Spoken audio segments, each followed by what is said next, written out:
ఈరోజు మేము మా క్లయింట్ను కూర్చోబెట్టేందుకు ముందుగా చర్యలు తీసుకుంటున్నాము. క్లయింట్ను కంఫర్టబుల్గా ఉంచడం ముఖ్యం, అందువల్ల కొంచెం వెనక్కి వెళ్ళాలి. దీని ద్వారా వారు అంతర్గతంగా సుఖంగా ఉంటారు. అతను వెళ్ళకపోతే అతనికి ఆ ప్రత్యేక విషయాన్ని గుర్తుంచుకోవాలి. క్లయింట్ను కంఫర్టబుల్గా ఉంచడానికి మీరు వారు ఎలా అనుకుంటున్నారో చెప్పండి. కొంచెం పైకి లేదా కింద కూర్చోవాలని సూచించండి. మేము క్లయింట్ను కూర్చోబెట్టి సౌకర్యంగా చేసి ప్రారంభానికి ముందు ఏమి చేస్తామో చూడాలి. మనం ప్రీ షాంపూ మసాజ్ అని దీనిని అంటాము.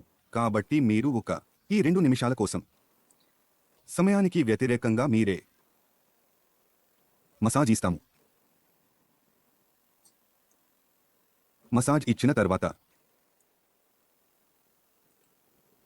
మీరు నీటి ఉష్ణోగ్రతను తనిఖీ చేస్తారు. ఎప్పుడు మీరు మృదువైన నీటితో ప్రారంభిస్తారు. మీరు మృదువైన నీటితో ప్రారంభిస్తారు.